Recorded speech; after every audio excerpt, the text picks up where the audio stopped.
Futur immopreneur, je t'espère en forme. Je t'emmène aujourd'hui voir une immopreneur qui a encore fait du lourd, comme on aime sur la chaîne. Tu vas voir ce qu'elle a acheté, elle va te raconter son parcours, comment elle en est arrivée à acheter ce type de bien, combien ça lui rapporte. Et j'espère vraiment qu'avec cette vidéo, tu seras encore plus motivé et inspiré pour toi-même aller concrétiser tes propres projets. C'est parti sur nous. Bonjour et bienvenue chez moi. Je m'appelle Mélanie, j'ai 31 ans et je suis l'heureuse propriétaire de ce magnifique immeuble de 4 lots. Venez, suivez-moi pour la visite. Bonjour Mélanie. Bonjour Céline. Merci de nous recevoir chez toi. Avec plaisir. Alors du coup, avant de commencer cette vidéo, parce que je sais que tu as beaucoup de choses à partager et on est là aussi pour ça, pour que les gens puissent être inspirés par ton parcours, est-ce que s'il te plaît, tu peux déjà te présenter? Eh ben, je m'appelle Mélanie, comme tu viens de le dire. Je viens d'avoir 31 ans. Ouh, joyeux anniversaire. Merci beaucoup. Et donc, je suis l'heureuse propriétaire d'un immeuble ici, donc un immeuble de 4 lots, y compris cet appartement-là. Ok, super. Du coup, avant d'aller dans le détail, est-ce que tu peux nous dire, du coup, sur ta situation personnelle, parce que ça intéresse beaucoup les gens, pour se comparer un peu. Est-ce que tu es mariée, tu es célibataire, tu as fait le projet seul, en couple? Bon, vas-y quoi. Tout ça quoi. Tout ça quoi. Toute ma vie. Donc je suis célibataire, j'ai fait le projet toute seule. Ok. Aucun partenaire. Ouais. Et tu as acheté en nom propre ou en société comme ça aussi? J'ai acheté en nom propre. Tu as acheté en nom propre. Ok, super. Maintenant qu'on sait ça, est-ce que tu peux nous dire qu'est-ce qui t'a emmené à l'immobilier? L'inflation. En fait, je pense que comme beaucoup de monde à l'époque, je me suis dit que j'avais besoin de plus d'argent. Enfin, je voyais que j'avais plus assez d'argent pour faire ce que je voulais faire. Ok. Et du coup, j'ai commencé à chercher ce qui pourrait m'aider à gagner un peu plus d'argent. Et je suis tombée par hasard dans une librairie sur un livre sur l'immobilier. Ok. Et je suis là maintenant. Ah ouais. Donc partant d'un livre que tu as vu, c'était un choix ou non, tu as dit par hasard, donc en gros c'était même pas quelque chose que tu avais prévu. C'est ça, en fait j'ai vu un bouquin où c'était marqué, je sais même plus le titre exact, mais ça doit être gagner de l'argent grâce à l'immobilier ou un truc comme ça. Ok. Je me suis dit, oh tiens, c'est marrant. Du coup j'ai acheté le bouquin, je l'ai dévoré en 2 jours. Très bien. Et après j'ai dit, ok, c'est ça que je veux faire. Super. Très bien, très bien. Et alors, donc tu as lu ce bouquin et pour autant, tu n'es pas passé à l'action tout de suite. Qu'est-ce qui fait que tu t'es dit, moi, il y a besoin de booster ton patrimoine du programme en fait? Qu'est-ce qui fait que tu n'as pas essayé seul? Ou alors si tu as essayé seul, n'hésite pas à nous dire quand même. En tout cas, qu'est-ce qui t'emmène chez nous? Qu'est-ce qui a fait que je suis arrivée chez toi? En fait, j'ai pris une première formation qui m'a beaucoup aidée sur la partie théorique. Enfin, j'avais vraiment l'impression, en tout cas, d'avoir les connaissances qu'il fallait. Et pour autant, j'arrivais pas à passer à l'action. C'est-à-dire que je faisais des fois des visites, mais j'avais rien acheté. D'accord. En fait, je pense que j'arrivais pas à avoir ce coup de boost supplémentaire pour vraiment y aller. J'avais des doutes encore sur moi, je pense, et du coup, j'avais du mal à avancer. Et du coup, je suis restée comme ça pendant plus d'1 an. Et après, je me suis dit... là, il faut que tu fasses quelque chose en fait. Soit vraiment tu y vas et du coup, il faut que tu mettes quelque chose en place pour y aller.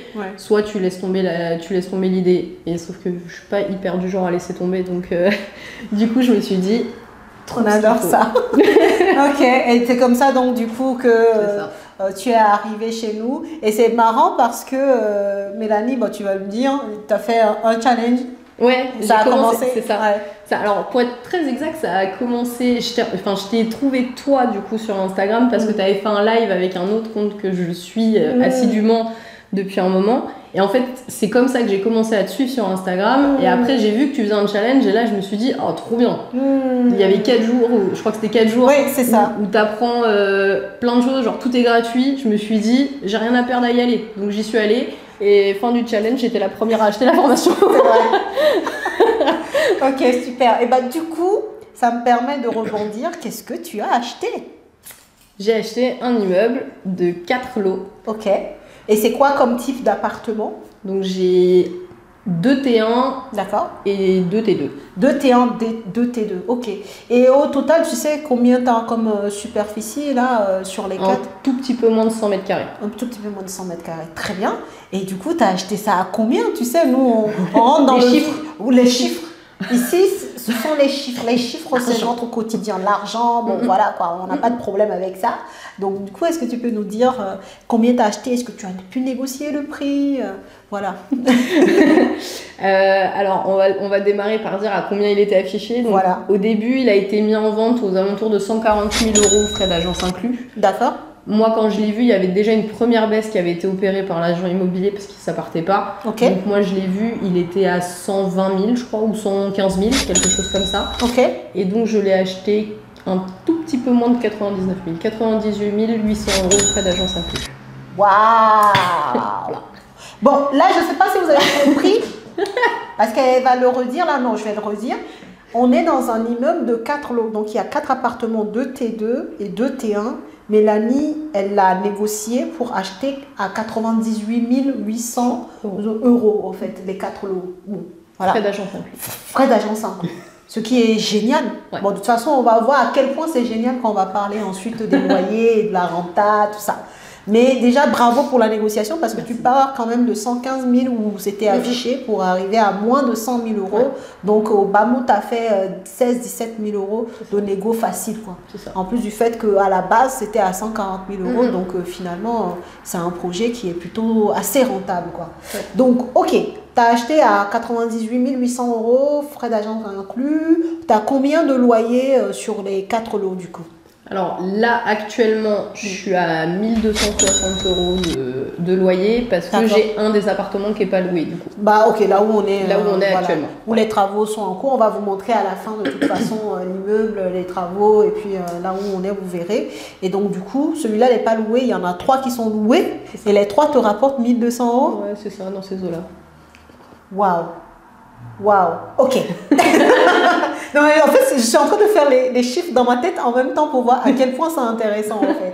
Parce que tu as encore un lot qui est vide et pour autant tu as 1200 €. Donc du coup, tu as du cash flow alors même que il y a encore un lot qui n'est pas loué, quoi. Donc, ok. Donc on a le prix, on a les loyers, super. Est-ce que tu peux nous dire combien ça fera au total avec ce lot? Si dans lequel on est, qui est en finalisation de travaux, en termes de loyer au total. Une fois que j'aurai fini les travaux dans tous les appartements, je tape sur des loyers à entre 1500 et 1600 €.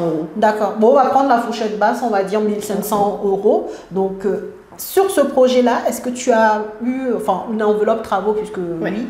Mais au total, tu en as combien? 32 000 €. 32 000 € pour tous les travaux. Ouais. Donc, on a 32 000 € de travaux, on a 98 800 € de prix du bien. Sur le projet global, tu as combien en termes d'enveloppe? Au niveau de la banque, en tout, le projet était à 141 000 €. Donc vraiment tout inclus entre les travaux, les frais de notaire, les frais d'agence, l'immeuble, les frais bancaires, tout. 141 000 €. 141 000 €. Waouh. Donc on est sur un projet à moins de 150 000 €, ce qui est super. Le loyer au total, une fois que tu auras fini de faire les travaux et de tout louer, bon là il y a 3 sur 4 qui sont loués, hein, mais quand tout sera loué, tu seras à 1500 €. Donc on est sur une renta de 12%. Ouais, bon, nous, à force, on fait les calculs rapides. Mais c'est la différence entre toi et nous, tu vois. Je vous invite à refaire le calcul. Vous verrez, vous allez tomber à 12% parce qu'il y en a pour 140 000 € de projet. Donc, un peu même plus de 12%, ce qui est super, ce qui est top. Est-ce que tu peux nous dire le mode d'exploitation que tu fais de tes biens ici? C'est la location meublée, nue? Ouais, c'est de la location meublée à des étudiants. Donc on est sur des baux de 10 mois. D'accord. Et l'idée c'est de voir, je vais tester, je sais pas trop au niveau LCD, j'ai vu qu'il y avait un peu au niveau du marché, en tout cas j'ai vu qu'il y avait quelques appartements Airbnb, mais il n'y en a pas beaucoup. D'accord. Après, est-ce qu'il y a un marché et il n'y a pas d'offre ou pas, je vais tester. Mais l'idée c'est en tout cas de toute façon de rester pour l'instant sur la location étudiante parce qu'il y a un lycée juste à côté.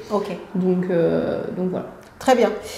Alors, maintenant qu'on on a fini de parler donc du coup des chiffres, est-ce qu'on peut parler aussi du niveau de ton financement? Et c'est ce qui va nous permettre après de parler du cash flow. Vous m'avez vu venir.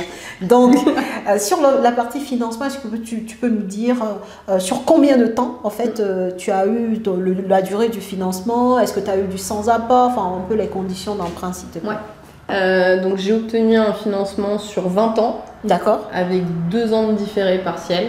Très bien. Et sans apport. Et sans apport. Sans apport. Ok, super. Bravo. Merci. Bravo. C'est grâce à toi aussi. Hein.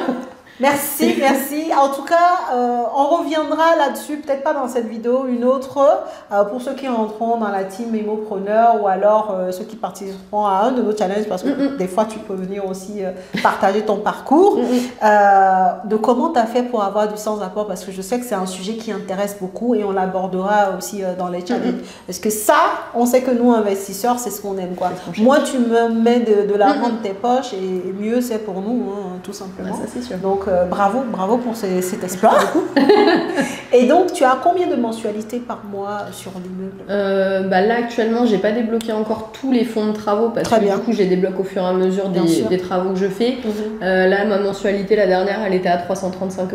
D'accord. Et quand tu auras, parce que je pense qu'ils ont dû te donner l'enveloppe globale, un peu l'estimation de la mensualité, quand tu auras tout débloqué, à peu près, tu seras à combien en termes de... moins de 900, j'étais à 880, je crois. 880 €. Très bien. Donc maintenant, on va pouvoir parler du cash flow. Ok. Là, on sait, bon, pour l'instant, tu es à 330, donc sur 1200, ma foi, le cash flow, il est magnifique. Pour l'instant, pourtant, il reste cet appartement à mettre en location. Et une fois que tout sera loué, ça sera encore mieux. Donc, on va partir sur ce point-là, le fait que tout soit loué et que tu payes la mensualité la plus haute, voilà, 880 €. Tu aurais combien de cash flow minimum, hein, là, voilà. Dans le minimum, on est à 300 €. 300 €, ouais, non, là, tu abuses, là. Tu m'as dit minimum. Ouais, mais non, là c'est plus le minimum, là, c'est... Non, c'est pas vrai. Non, en vrai, les espoirs que j'ai, ils sont aux alentours de 450 €. Ouais, ok. Après, il y a des trucs, comme je t'ai dit, où ça va dépendre aussi. Si j'arrive à faire de la LCD sur l'été, par exemple, ça va exploser, ça va exploser le cash flow, forcément. Ça va exploser le cash flow, Donc là, le mini, en étant sur de la location, juste meublé à l'année, normalement, je suis 400 €, 400, 450 € tous les mois. Ok, super, bravo. Sur un projet, je le rappelle, hein, à moins de 150 000 €, puisque tu nous as dit au total, tout compris, en plus tu as eu du sans apport, donc c'est facile. 141 000 €, 450 € de cash flow tous les mois, hors exploitation optimisée en mode LCD, c'est super pour un premier projet, quoi. Ouais. Vraiment, bravo. Merci. Bon, maintenant vous connaissez les chiffres et j'aime bien aussi parler de difficultés parce que dans l'immobilier, il n'y a pas que des choses qui vont. Parfois aussi dans le parcours, on peut avoir des petits cailloux.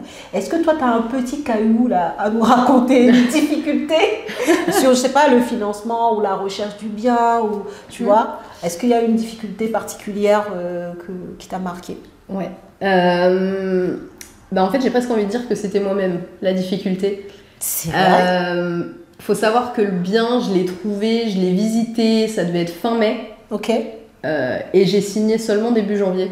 J'ai signé le 8 janvier, pour être précise.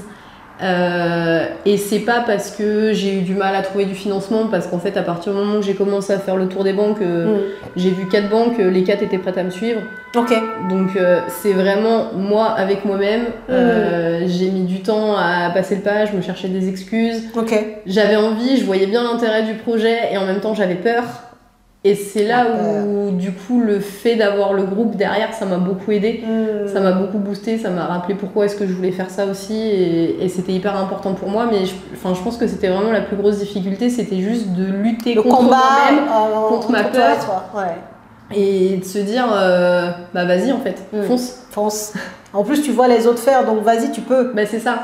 Moi, il y avait vraiment, en plus, j'ai un côté assez compétitrice, et quand je voyais les autres où je me disais, ils ont trouvé leur bien après moi, et ils ont déjà signé, genre je me disais, non mais là c'est pas possible, en fait, faut que t'arrêtes. Ok. Mais c'est ça qui est aussi beau dans l'immobilier, c'est que tu as ce côté-là où tu te redécouvres, en fait. Hein. C'est clair. C'est de l'argent, ok, mais au-delà de ça, il y a vraiment un côté psychologique et une amélioration de soi qui est extraordinaire, quoi. Et ça n'a pas de prix. Ouais, puis ça nous oblige justement à réfléchir à notre rapport à l'argent, à comment on fonctionne, quelles sont nos peurs, pourquoi est-ce qu'elles sont là, comment est-ce qu'on fait pour les combattre, ou en tout cas qu'on ne se laisse pas manger par elles. Et c'est ça qui est hyper enrichissant aussi sur ce type de projet et sur le parcours. Je suis d'accord. Et du coup, ça me permet de te poser une question, ça fait bien le pont. Qu'est-ce qui, dans le programme, dans sa globalité, puisque tu as fait le programme Boost ton patrimoine, t'a permis d'en arriver là? Qu'est-ce qui, selon toi, a fait que, avant, tu avais fait des formations, mais comme tu as dit, un an s'est écoulé, tu n'avais pas agi. Et qu'est-ce qui a fait la différence quand tu es arrivé dans la famille Immopreneur? Le groupe. Le groupe. Clairement, c'est clairement. Honnêtement, il y a aucune. Je sais que j'ai aucune. Je me pose jamais la question en fait. Je sais que c'est clairement l'effet de groupe. Après, en plus, je sais pas si c'est spécifique à nous, notre groupe, parce que je pense que tu en as plusieurs. Mais en tout cas, dans notre groupe, il y a vraiment des gens qui sont moteurs, tout le monde participe, tout le monde s'écrit. Et encore une fois, je sais pas si tu as l'info, mais moi, je sais qu'il y a plusieurs personnes du groupe à qui je parle aussi en individuel, qui m'envoient des trucs, ça me fait sourire parce que des fois ils m'envoient pour me demander des conseils et des trucs, ça me fait un peu bizarre parce que je me dis mais j'en ai fait qu'un en fait, mais en même temps effectivement ça crée vraiment une émulsion, et en fait quand ça va pas, on sait qu'on peut envoyer nos doutes et nos peurs sur le groupe, et en fait les gens n'hésitent pas à partager ça, et c'est hyper enrichissant parce que du coup ça nous permet tous les uns les autres de pouvoir se soutenir, de se dire bah oui c'est ok, des fois il y a des moments où la motivation elle est pas là, et c'est pas grave, c'est ok, et ça veut pas dire que t'avanceras pas et que t'y arriveras pas quoi. Fort. Et j'ai l'habitude de dire en fait lorsqu'on veut évoluer dans un domaine, c'est important en fait de s'entourer des personnes qui sont dans ce domaine-là. D'autres qui sont passés par là avant nous, ou alors d'autres qui sont comme nous dans l'élan, qui sont dans le parcours pour justement tous se tirer vers le haut, quoi. Et ce que tu viens de dire, c'est exactement ça. De toute façon, quand on veut évoluer et qu'on est seul de son côté, c'est difficile d'avancer comme on veut, surtout quand on a des peurs, on est tous humains. Quand tu rentres dans un domaine que tu ne connais pas et que en plus de ça, tu es seul, bon là, difficulté, handicap sur handicap, quoi. C'est compliqué d'avancer. Et merci pour ce témoignage qui fait plaisir, parce que moi, les groupes, je les forme pour ça. C'est pour ça que je parle souvent d'accompagnement. Tu n'es pas juste dans une formation où tu as des vidéos, tu as vraiment un suivi. Tu as nous, la mentor, qui est aussi super. Elle répond du tac au tac, j'ai pas le temps de voir, c'est dingue. Et tout ça, ça permet justement d'être sereine, en fait, d'avoir une assurance sur ce qu'on fait et de savoir qu'on a un œil extérieur, expérimenté, qui nous dit ok, c'est bon. Voilà quoi. Donc merci beaucoup pour ton avis là-dessus. Et du coup, pour finir, Mélanie, parce que tu as dit quelque chose de génial, et je sais que, de génial, par rapport à ta peur. J'en dis beaucoup. Par rapport à ta peur. Mais je dis ça parce que c'est le problème de beaucoup de personnes. C'est une problématique. La peur, c'est terrible. Surmonter la peur, c'est compliqué. Est-ce que tu aurais un conseil à donner peut-être à quelqu'un qui nous regarderait maintenant et qui aurait cette problématique de « je veux y aller, mais j'ai peur ». Ouais. C'est difficile de donner un conseil là-dessus. Je pense que ce qui est hyper important, c'est déjà de pouvoir faire son introspection, se regarder honnêtement dans le miroir et de se dire ok, qu'est-ce qui me fait vraiment peur et pourquoi ça me fait peur, et une fois qu'on a identifié ça, de réussir à trouver les leviers qui vont nous permettre de lever cette peur.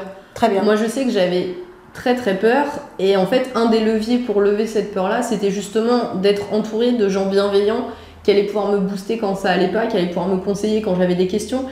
Et en fait, c'est d'avoir réussi à trouver cet effet de groupe qui a fait que j'ai réussi à passer à l'action, parce qu'encore une fois, dans les autres formations que j'avais prises, il y avait des groupes, mais c'était bien moins vivant, ça partageait pas beaucoup. Moi, il y a des groupes, pendant des mois, il n'y a pas de nouvelles. C'est pas... Ça aide pas en fait. Alors que là, dans le groupe qu'on a avec les immopreneurs, on a des nouvelles des uns des autres, quasiment tous les jours, au moins on reçoit des messages, et c'est génial en fait, parce que c'est ce qui permet de rester focus aussi sur l'objectif. Absolument. Donc le seul conseil, c'est regardez-vous avec honnêteté et identifiez ce qui vous manque pour pouvoir empêcher cette peur de vous paralyser. Très bien, très bon conseil.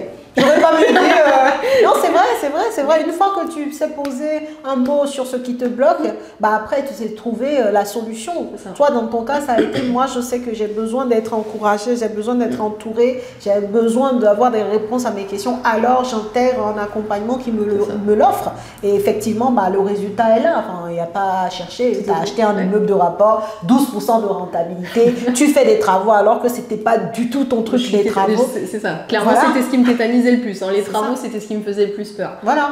Et aujourd'hui, Là, ouais, là c'est fait. Donc c'est pour ça que je dis, tu te découvres même voilà, du potentiel que tu ne soupçonnais même pas en toi en fait.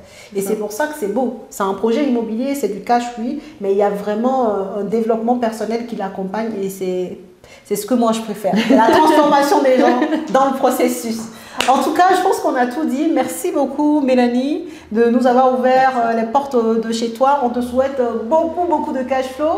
Et d'ailleurs, j'ai une dernière question. Tu comptes t'arrêter là ou pas? Certainement pas. Alors là, certainement pas. Non, en plus, la stratégie a déjà été développée avec l'avocat fiscaliste et tout. Il m'a dit, ok, tu fais ça. C'est parti, la route est tracée. Maintenant, il n'y a plus qu'à la suivre. Ok, non, mais on te souhaite beaucoup de patrimoine rentable puisque c'est notre credo. Et puis, je reviendrai voir ça avec plaisir. Quand tu veux. Merci beaucoup, Mélanie. Je t'en prie.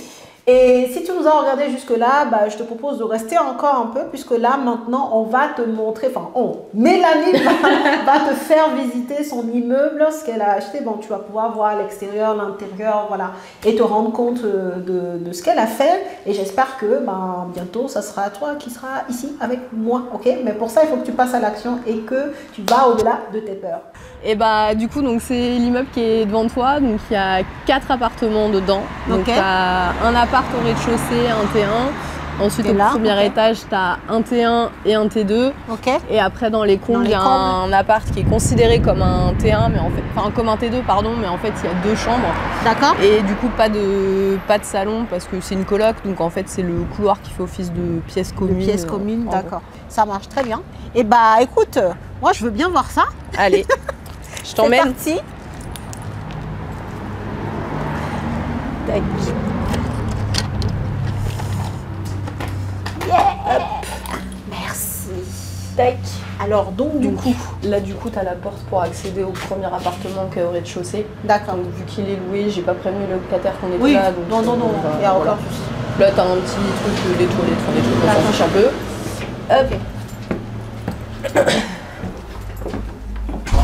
Donc là, on est au premier étage, il y a 2 appartements, donc il y a celui-ci. Donc il faut savoir que ce mur-là était entièrement refait parce que avant, en fait, ici, il y avait la porte pour accéder à la salle de bain. Donc quand le locataire de cet appartement-là était obligé de sortir sur le palier pour pouvoir accéder à la salle de bain. Voilà, donc c'est pour ça du coup que celui-là, je voulais pas qu'il soit loué et commencer les travaux tout de suite. Parce que comme ça permettait d'avoir une vraie ouverture. Voilà, la salle d'eau dans. Exactement. Donc là, du coup, c'est pour ça que ce mur-là est tout neuf. Parce que du coup, on a condamné la porte, on a refait un mur propre. Et avec un accès de la salle de bain directement dans l'appart. À l'intérieur. Ok. Et donc là. Là, du coup, le T2. Ok. Très bien. Qui est loué aussi. Et donc, ensuite, à l'étage. Dernier niveau alors. Exactement. Donc là, du coup, on arrive sur l'appartement qui est en colocation. Donc, qui est loué aussi. Les deux chambres sont louées. Très bien. Et donc, avec accès directement du palier sur la porte. Yes. D'accord. Impeccable. Bon, du coup, là, on va aller voir un peu plus de près à l'appartement dans lequel tu es en train de finir les travaux, là, d'ailleurs. C'est déjà en mode studio. Le seul truc, c'est que du coup, ici, c'était fermé. D'accord. Parce que du coup, comme je te disais, la porte d'accès de la salle de bain était sur le côté. Sur le palier, d'accord. C'est ça. Donc là, du coup, il y a la salle de bain. Donc la salle de bain, on a tout refait. Ok. Parce que du coup, vu que la porte était là, la douche était ici. Ok. Le lavabo était là où on a fait la porte. Les toilettes étaient dans l'autre sens. On a changé toute la disposition en fait de la salle de bain. D'accord. Et en fait, ici, initialement, il y avait la cuisine. Ah ouais, d'accord. Donc en fait, on a pété, du coup, j'ai fait péter la cuisine, créer l'ouverture, déplacer la cuisine ici. Ici, en fait, il y avait une cheminée décorative qui prenait énormément de place. En fait, la cheminée, elle arrivait ici, comme ça. Donc là, ça coupait complètement l'angle. Donc du coup, on a pété la cheminée, ce qui a permis de gagner de la place pour pouvoir mettre la cuisine. Très bien. Très bien, très bien. Voilà. Ok. Et là, ici, tout est en double vitrage déjà? Oui, tout était déjà en double vitrage quand j'ai acheté. Quand tu as acheté. Et le DPE ici, je crois qu'il était pas mal. Non, il était pas ouf. Il était pas ouf. Il était pas ouf. Donc du coup, j'ai un DPE par appartement. Sur cet appart-là, on était en F. Ok, d'accord. Celui était F, celui du rez-de-chaussée était en G, celui d'à côté en F et celui du dessus est en F. En F. Et donc là, dans les travaux que tu fais aussi des travaux... Ouais, on a fait toute l'isolation là par les murs. Donc là, j'ai perdu un peu d'espace, mais ça au moins comme ça, c'est fait. Ouais. Plus du coup, le changement de porte qui est aussi au niveau du DPE. Très bien. Et Ok. Bon, les autres lots sont finalement loués, donc on n'a pas pu les voir, on ne peut pas les visiter évidemment, on ne va pas rentrer dans l'intimité des gens hein, pour nos vidéos quand même. Ce serait pas très sympa. Donc j'espère que cette vidéo vous aura plu et que vous avez été inspiré, que tu as voilà, pu être boosté par le projet de Mélanie vraiment. Et si tu es à fond et que tu veux réaliser toi aussi un projet immobilier, ben, tu sais ce qu'il te reste à faire. Hein. Tu fonces. Tu l'appelles. Merci. Like ou partage la vidéo et puis commente. Dis-nous ce que tu en penses et on se dit à la prochaine vidéo.